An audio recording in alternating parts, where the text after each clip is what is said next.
अस्सलाम वालेकुम जी। मैं ਤੁਹਾਡਾ ਆਪਣਾ ਵੈਸ ਘੁੰਮਣ ਸਿਆਲਕੋਟੀ। ਅੱਜ 22 ਜਨਵਰੀ ਸਨ 2025 ਤੇ ਦਿਨ ਬੁੱਧ ਦਾ ਤੇ ਇਹ ਤੁਸੀਂ ਜੋ ਮੰਜ਼ਰ ਵੇਖ ਰਹੇ ਹੋ ਅਲਹਮਦੁਲਿਲਾ ਸੁਮਾ ਅਲਹਮਦੁਲਿਲਾ ਟੇਕਾਂ ਥੱਲੇ ਲੱਗੀਆਂ ਨੇ ਤੇ ਸ਼ਟਰਿੰਗ ਜਿਹੜੀ ਹੈ ਤਕਰੀਬਨ ਮੁਕੰਮਲ ਹੋਈ ਪਈ। ਮੁਕੰਮਲ ਇਸ ਵਾਸਤੇ ਪਿਆ ਨਾ ਕਿ ਸਿਰਫ ਉੱਤੇ ਇਹ ਪਲਾਈ ਪੈਣ ਵਾਲੀ ਰਹਿ ਗਈ ਤੇ ਥੱਲੇ ਜਿਹੜੀਆਂ ਟੇਕਾਂ ਨੇ ਜਿਨ੍ਹਾਂ ਦੀ ਵਜ੍ਹਾ ਤੋਂ ਮਤਲਬ ਛੱਤ ਉੱਤੇ ਖਲੋਣਾ ਤੇ ਇਹ ਸਾਰੀਆਂ ਥੱਲੇ ਲੱਗ ਗਿਆ। ਮੇਰਾ ਆਪਦਾ ਹਿੱਸਾ ਤੇ ਇਹ ਉੱਤੇ ਤੁਸੀਂ ਵੇਖਦੇ ਹੋ ਪਿਆ ਬੀਮ ਕਿੱਡੇ ਕਿੱਡੇ ਵੱਡੇ ਇਹ ਮਾਸ਼ਾਅੱਲਾ ਛੱਤ ਵਾਸਤੇ। ਹਾਂਜੀ ਇਹ ਥੱਲੇ ਬੀਮ ਨਾ ਹੋਣ ਇਹ ਬੜੇ ਬੜੇ ਮਜ਼ਬੂਤ ਬੀਮ ਨੇ ਜਿਵੇਂ ਮੋਟੇ ਪਿਲਰ ਨੇ ਇਹਨਾਂ 'ਚ ਬੜਾ ਮੋਟਾ ਸਰੀਆ ਪਿਆ ਹੈ ਕਿਉਂਕਿ ਛੱਤ ਦਾ ਜਿੰਨਾ ਵਜ਼ਨ ਹੈ ਜਿੱਡੀ ਵੱਡੀ ਛੱਤ ਤੇ ਜੇ ਥੱਲੇ ਇਹ ਬੀਮ ਨਾ ਹੋਣ ਤੇ ਥੱਲੇ ਇਹ ਪਿਲਰ ਨਾ ਹੋਣ ਤੇ ਉਹ ਏਡੀ ਵੱਡੀ ਜਿਹੜੀ ਛੱਤ ਹੈ ਫਿਰ ਉਹ ਤਰੇੜ ਮਾਰ ਸਕਦੀ ਹੈ ਜਾਂ ਲਚਕ ਲੈ ਸਕਦੀ ਹੈ। ਇਸ ਵਾਸਤੇ ਇਹ ਸਾਰਾ ਮਤਲਬ ਕੰਮ ਭਾਵੇਂ ਆਸਤਾ ਆਸਤਾ ਹੋਇਆ ਲੇਕਿਨ ਹੋਇਆ ਅਲਹਮਦੁਲਿਲਾ ਮਜ਼ਬੂਤ ਹੈ। ਤੇ ਹੋਇਆ ਕਿਵੇਂ ਮੈਂ ਅੱਲਾਹ ਪਾਕ ਨੇ ਕਰਾਇਆ ਤੇ ਵਸੀਲਾ ਤੁਸੀਂ ਭਾਈ ਬਣੇ ਹੋ, ਦੋਸਤ ਬਣੇ ਹੋ, ਸਾਥੀ ਬਣੇ ਹੋ। ਇਹ ਜਿਹੜੀ ਮਸਜਿਦ ਹੈ ਇਹ ਤਕਰੀਬਨ 2.5 ਸਾਲ ਤੋਂ ਨੀਹਾਂ 'ਤੇ ਹੀ ਖਲੋਤੀ ਸੀ ਲੇਕਿਨ ਜਦੋਂ ਤੁਸਾਂ ਸਾਥੀਆਂ ਨੇ ਤਾਮਨ ਕੀਤਾ ਸੋਸ਼ਲ ਮੀਡੀਆ ਉੱਤੇ ਮੈਂ ਪੋਸਟਾਂ ਕਰਦਾ ਰਿਹਾ, ਵੀਡੀਓ ਬਣਾ ਕੇ ਚਾੜਦਾ ਰਿਹਾ ਕਿ ਮਸਜਿਦ ਦਾ ਕੰਮ ਹੈ, ਮਸਜਿਦ ਦੇ ਕਿਸ ਕੰਮ ਦੇ ਵਿੱਚ ਆਪਣਾ ਹਿੱਸਾ ਪਾਓ।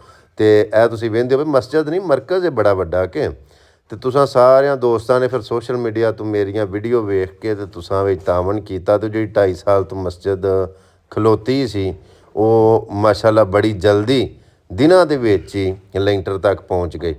ਤੇ ਇਹ ਲੈਂਟਰ ਵਾਲੀ ਮਸਜਿਦ ਮਤਲਬ ਜਿਹੜਾ ਕੰਮ ਹੈ ਇਹ ਕੰਮ ਵੀ ਤੁਸਾਂ ਹੀ ਕਰਨਾ। ਜਿਹੜੇ ਦੋਸਤ ਮੇਰੇ ਓਵਰਸੀਜ਼ ਪਾਕਿਸਤਾਨੀ ਚਾਹੇ ਪਾਕਿਸਤਾਨ ਤੋਂ ਬਾਹਰ ਕਿਸੇ ਵੀ ਮੁਲਕ ਹੋ, ਅਮਰੀਕਾ, ਕੈਨੇਡਾ, ਯੂਰਪ, ਗਲਫ, ਅਰਬਾਂ ਦੇ ਵਿੱਚ ਜਿੱਥੇ ਜਿੱਥੇ ਬਹਿ ਕੇ ਵੀ ਵੇਖਦੇ ਹੋ ਸੁਣਦੇ ਹੋ ਮੇਰੀਆਂ ਵੀਡੀਓ।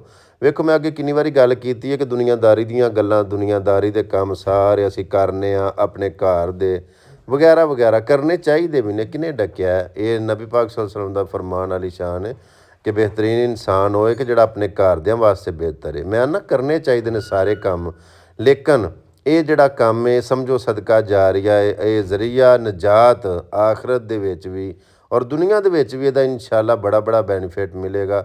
ਸਦਕਾ ਜਾਰੀਆ ਇਸ ਤਰ੍ਹਾਂ ਕਿ ਜਿਹੜੇ ਸਾਡੇ ਵੱਡੇ ਵਡੇਰੇ ਵਾਲਦੈਨ ਸਾਡੇ ਭੈਣਾਂ ਭਰਾ ਬੀਵੀ ਬੱਚੇ ਯਾਨੀ ਉਹ ਸਾਰੇ ਜੋ ਕੁਝ ਸਾਡੇ ਵਾਸਤੇ ਕਰ ਰਹੇ ਨੇ ਕਰ ਗਏ ਨੇ ਦੁਨੀਆ ਤੋਂ ਜੇ ਚਲੇ ਵੀ ਗਏ ਨੇ ਤੇ ਮੇਰਾ ਮਤਲਬ ਉਹਨਾਂ ਆਖਰ ਸਾਡੇ ਵਾਸਤੇ ਇੰਨਾ ਕੁਝ ਕੀਤਾ ਸਾਡਾ ਹੱਕ ਬਣਦਾ ਕਿ ਉਹਨਾਂ ਵਾਸਤੇ ਸਦਕਾ ਜਾਰੀਆ ਕੋਈ ਕੰਮ ਐਸਾ ਕਰੀਏ ਕਿ ਉਹ ਦੁਨੀਆ ਉੱਤੇ ਟੁਰ ਗਏ ਨੇ ਲੇਕਿਨ ਉਹਨਾਂ ਦਾ ਖਾਤਾ ਜਿਵੇਂ ਬਿਜਲੀ ਦਾ ਮੀਟਰ ਚੱਲਦਾ ਰਹਿੰਦਾ ਯੂਨਿਟਾਂ ਡਿੱਗਦੀਆਂ ਰਹਿੰਦੀਆਂ ਨੇ ਇਸੇ ਤਰ੍ਹਾਂ ਜੇ ਅਗਰ ਉਹਨਾਂ ਵਾਸਤੇ ਸਦਕਾ ਜਾਰੀਆ ਕੋਈ ਕੰਮ ਇੰਝ ਦਾ ਕਰਾਂਗੇ ਮਦਰਸੇ ਮਸਜਿਦ ਦੇ ਵਿੱਚ ਹਿੱਸਾ ਪਾ ਕੇ ਇਸ ਤਰ੍ਹਾਂ ਦੇ ਕਈ ਕੰਮ ਨੇ ਜਿਵੇਂ ਕਿ ਫਿਲਟਰ ਲਵਾ ਛੜਿਆ, ਪਾਣੀ ਦਾ ਇੰਤਜ਼ਾਮ ਕਰ ਛੜਿਆ, ਕਿਸੇ ਗਰੀਬ ਯਤੀਮ ਮਸਕੀਨ ਬੱਚੇ ਦੀ ਸ਼ਾਦੀ ਕਰਾ ਛੜੀ, ਹਾਂਜੀ ਉਹਦੇ ਖਾਣੇ ਦਾ ਇੰਤਜ਼ਾਮ ਕਰ ਛੜਿਆ। ਫਿਰ ਜਿਹੜੇ ਬੱਚੇ ਸਕੂਲਾਂ 'ਚ ਪੜ੍ਹਦੇ ਨੇ ਉਹਨਾਂ ਵਾਸਤੇ ਮਤਲਬ ਯੂਨੀਫਾਰਮ ਕਿਤਾਬਾਂ ਫੀਸਾਂ ਦਾ ਇੰਤਜ਼ਾਮ ਕਰ ਛੜਿਆ। ਯਾਨੀ ਬੇਸ਼ੁਮਾਰ ਰਫਾਈ ਫਲਾਈ ਕੰਮ ਨੇ ਇਹ ਸਾਰੇ ਸਦਕਾ ਜਾਰੀਆਂ ਨੇ ਤੇ ਅਸੀਂ ਉਹ ਕਰਾਂਗੇ ਤੇ ਜਿਹੜੇ ਸਾਡੇ ਫੌਤਸ਼ੁਦਗਾਨ ਨੇ ਉਹਨਾਂ ਵਾਸਤੇ ਵੀ ਇਹ ਸਦਕਾ ਜਾਰੀਆ ਬਣੇਗਾ, ਅਜਰੇ ਅਜ਼ੀਮ ਮਿਲੇਗਾ।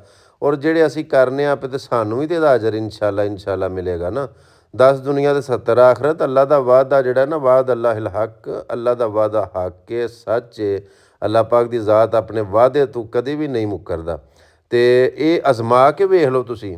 ਇਹ ਬੜੀ ਪੁਰਾਣੀ ਗੱਲ ਹੈ ਕਿ ਹੱਥਾਂ ਦਾ ਦਿੱਤਾ ਕੰਮ ਆਉਣਾ ਤੇ ਅੱਲਾ ਪਾਕ ਦੀ ਜ਼ਾਤ ਤੁਹਾਨੂੰ ਸਾਰਿਆਂ ਨੂੰ ਇਹ ਤੋਂ ਬਹੁਤਾ ਦੇ। ਮੇਰੀ ਅਪੀਲ ਹੈ ਕਿ ਮਸਜਿਦ ਦੇ ਲੈਂਟਰ ਦੇ ਵਿੱਚ ਵੱਧ ਚੜ੍ਹ ਕੇ ਹਿੱਸਾ ਪਾਓ।